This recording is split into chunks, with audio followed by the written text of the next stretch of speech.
Welcome to NSAI, the National Standards Authority of Ireland. The first new clause in ISO 9001-2015 talks about the context of an organisation. So I think it's appropriate for me to start off this presentation talking a little bit about the context of the work that we do. Another important part of ISO 9000 is continual improvement. I made some small improvements to my slides this morning, which unfortunately are not reflected in the handouts that you've got. So there are some slight changes as a result of the stuff that we've been doing during the course of this week. First of all, let's understand this alphabet soup that we have of ISO TC176. Why TC176? Well, because the topic of quality assurance and quality management came after there were 175 other ISO committees in existence. ISO has just under 20,000 standards at the moment, published on the widest range of possible of topics. Katie Althoff is here. Katie, can we? Katie is around the back there. So Katie is our current chair.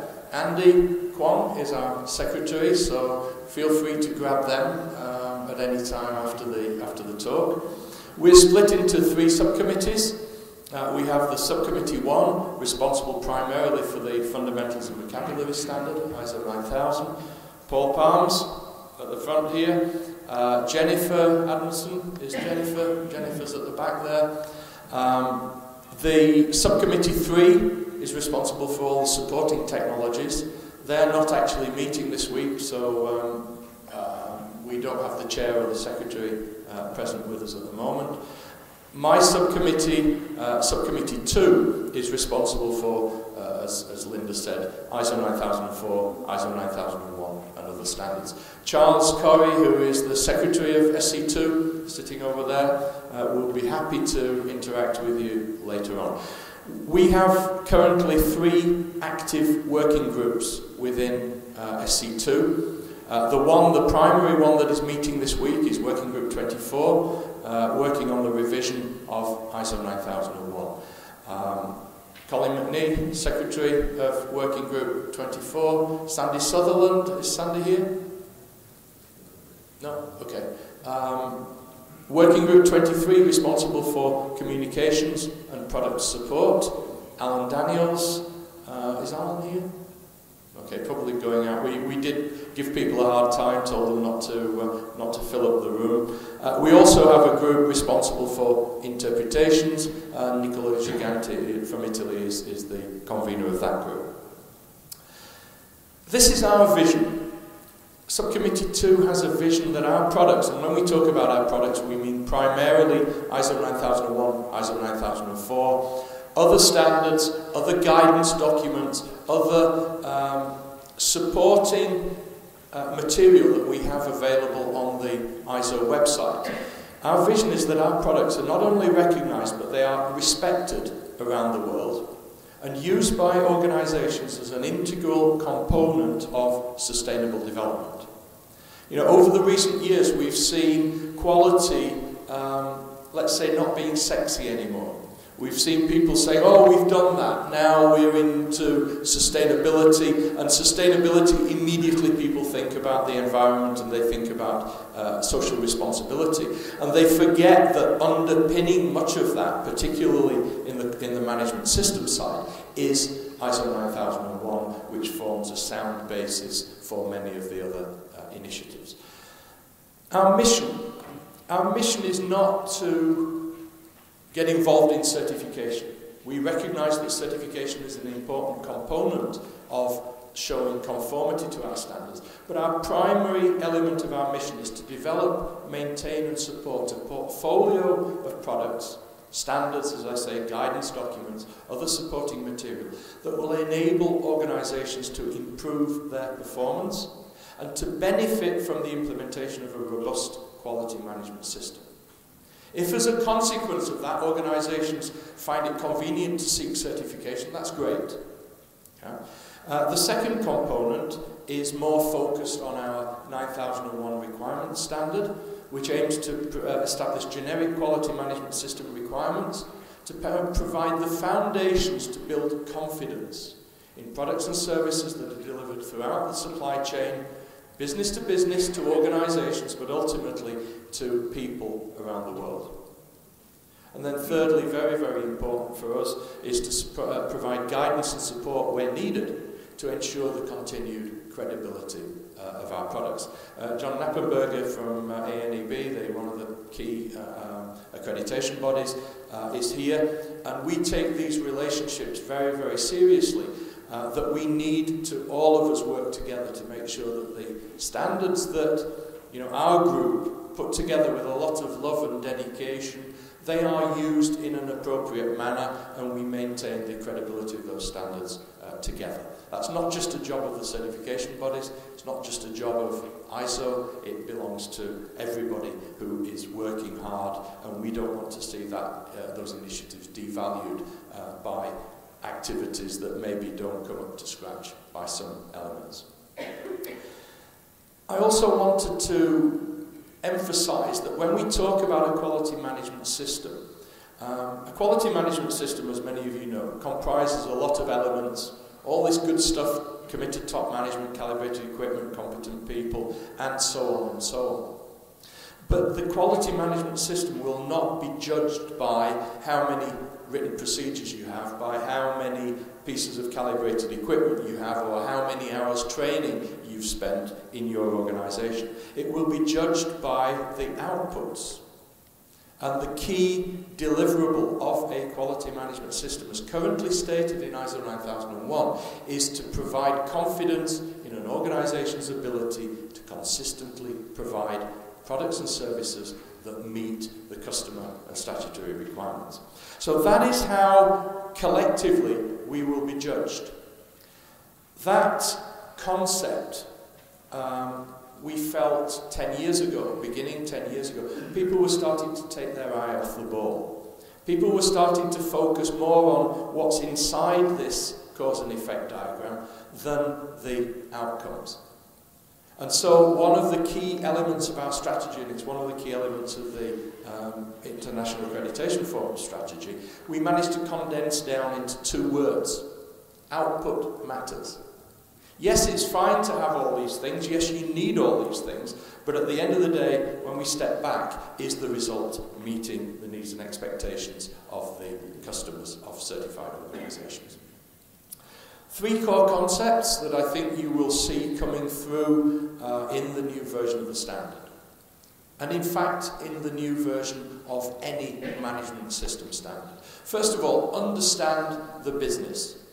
Dr. Deming used to talk about nothing substitutes profound knowledge of the business. So organisations need to understand what are the processes that they need to manage in order to achieve their objectives. If it's a manufacturing industry, then that's normally quite simple to understand that cause and effect relationship. If I do this, this will be the impact on the output. When we start talking about environment and when we start talking about the social implications, sometimes that cause and effect relationship is not quite as clear-cut as we might think. The processes in an organisation that affect product quality, which is the core focus of ISO 9001, will be not necessarily the same set of processes that may affect environmental performance or that may have impact on health and safety. Of course, there will be a significant overlap, but the criticality of those processes in achieving the desired objectives will be different in each case.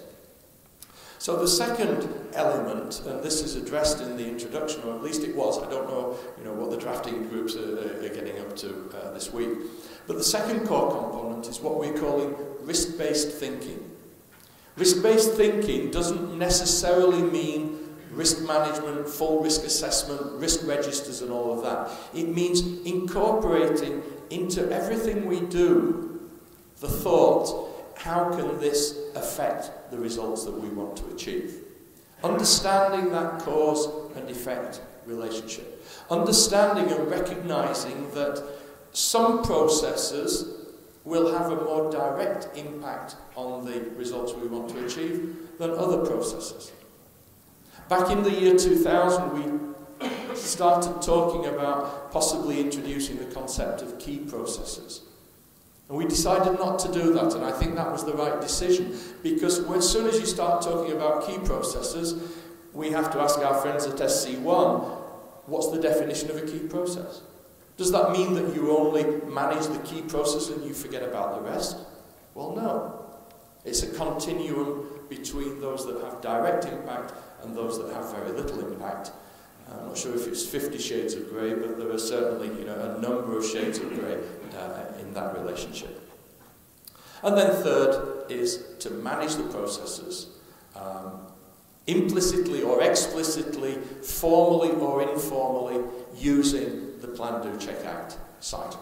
Using the Plan, Do, Check, Act cycle right at the top level, strategic planning, deployment throughout the organisation, things like internal audit, management review, and strategic actions to recover any deviations. Right down to the operational level, where we have little PDCA cycles spinning away on a minute-by-minute basis in everything that people are doing in their day-to-day lives.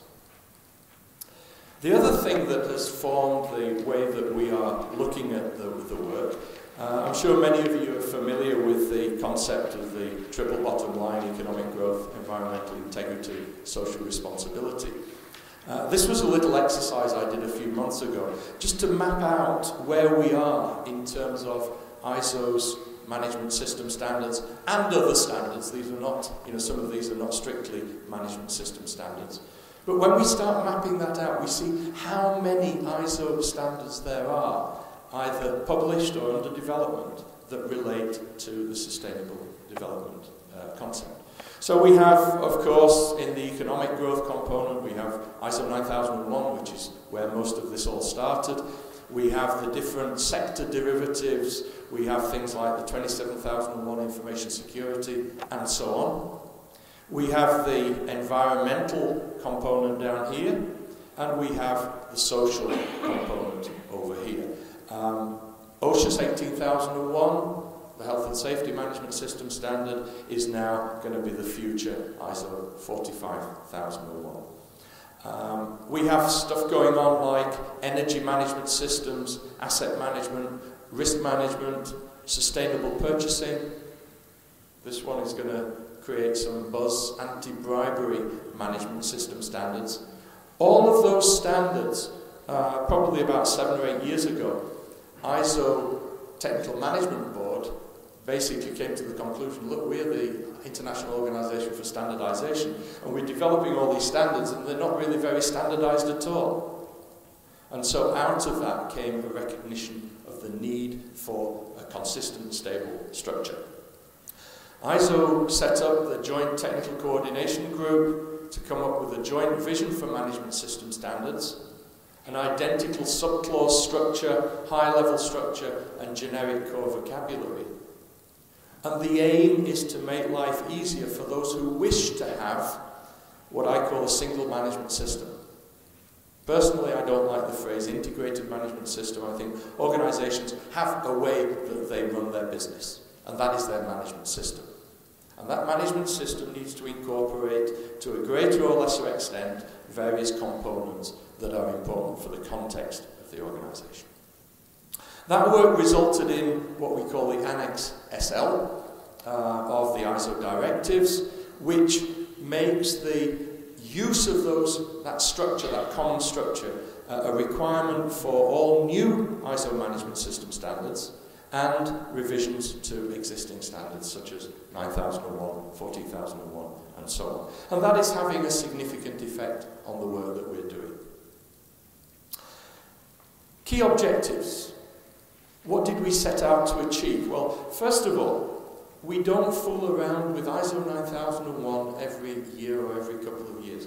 If we did that, we'd leave everybody crazy. There are so many sector standards, so much technical regulations, so many things depend on having a stable set of core requirements. So we're conscious that the work we're doing now needs to have stability for at least the next 10 years moving forward. Yes, we may do some minor adjustments in 5 or 6 years' time. But that will essentially, the standard, we're looking at a standard that should have longevity to around about 2030, which when you get to my age starts to be a little bit frightening. Second, we wanted to maintain that current focus of the process approach. Effective process management to produce the desired outcomes. We wanted to take into consideration changes in quality management system practices and technology since the last major revision, which was in the year 2000. I think I'm not ashamed to say that in the late 1990s, I think there were many organisations for whom document control meant, here's a new version of the document, give me your old document back and we stamp controlled copy across it. Well, that now is unthinkable, certainly in our economy, but in some economies, in some organisational contexts, that is still a reality. And we have to address all of those concerns. We will apply Annex SL, that standard core structure, and that was a decision that was made by our ballot of all our members, so we had strong endorsement of that. We want to facilitate effective organisational implementation, internal audits, supplier audits, and third-party audits. And finally, we set ourselves the objective, wherever possible, Colin's smiling, I don't know what you've got up your sleeve there, Colin, simplified language and writing styles to aid understanding consistent interpretations of requirements. This is the overall structure of the new standard. I think Dick is going to talk more about that, so I won't go into any detail. This is the Annex SL, where we start with the context of the organisation. Very, very strong emphasis now on leadership. That section, we recognise that top management is key to that, but not only top management, leadership at all levels of the organisation. Planning, support, things like knowledge management start to come into this. We have operations, performance evaluation and improvement, of which continual small step improvement is one important component, but there are others. Some of the key changes, and this is my personal perception as to what you will notice, I've tried to summarise it in one slide, what you will notice when you pick up the new standard. First of all, you'll notice that it's been completely reformatted to align with Annex SL. I hope nobody's going to, start getting into panic. Oh, the clause structure is changing. The standard is about much more than a sequence of clauses. We're talking about products and services instead of just product. Well, isn't that a little bit of redundancy? Because we say in the current standard, product includes service. Well, yes, but we also know that many, many people in the service industry, the penny has not yet dropped that a lot of this applies to intangible components of product. So we felt it was necessary to emphasise products and services throughout the standard. More requirements for top and other management. More emphasis on risks and opportunities. Encouraging organisations to look for opportunities, new technologies, new situations where they may be able to explore new markets. It makes me sad when people say, oh, we can't do that because our ISO system won't allow us. The management system should help organisations to seize opportunities and to be innovative. Not required to be innovative, but to allow innovation to be carried out in a controlled way. We've eliminated the term preventive action. We've actually strengthened the concept because that is now throughout the entire standard talking about addressing risks. Identifying, addressing risks and mitigating risks is avoiding having that clause right at the end of the standard, the current standard, almost as if it's an afterthought. Oh, by the way, preventive action. Preventive action needs to be woven into the standard. It's the very reason for the standard, and it needs to be right up front at the beginning, which is what I think we've done. External provision of products and services instead of just purchasing, and we'll talk more about this, I'm sure, during the discussion. elimination of specific prescriptive requirements for a quality manual and a management representative. Management representatives among you doesn't mean you need to start looking for a job. The function and the activities that are carried out still have to be defined, but it doesn't necessarily mean there has to be a person called a management representative to do it. Here's the high-level timing. We started off in 2012, our internal consensus process, internal consensus with the committee draft. This is where we are now. The draft international standard was approved in a formal ballot, around about 90% approval. What we are doing now is taking into consideration the various comments received, coming up with an initial work on the final draft international standard, which hopefully will be finalised in February, and we're moving towards publication of ISO 9001-2015 around September 2015. Right now, that is the forecast, and unless something very dramatic happens, we should be able to meet that. We're liaising with ISO and IAF to discuss the transition time. That's already defined as 3 years, and we have a group working on verification and validation of the standard. So what comes next? The work carried out this week will be reviewed for consistency over the next few months. The validation work continues. Those results will feed into the next full Working Group 24 meeting. And also we have work underway to develop generic implementation guidance for 2015 and/or the revision of the Small Business Handbook. So to conclude this part, ISO is aligning its portfolio of management system standards. 9001 is undergoing a major revision. For me, the key message there is process approach plus plan, do, check, act plus risk-based thinking. Some new requirements. You can find out an awful lot about what's going on by logging into the ISO.org website. A lot of rich information that's been developed by our Working Group 23. And our advice is start preparing now. No reason for panic. Do it in a planned way. Make the most of the changes to improve your management system. So thank you very much.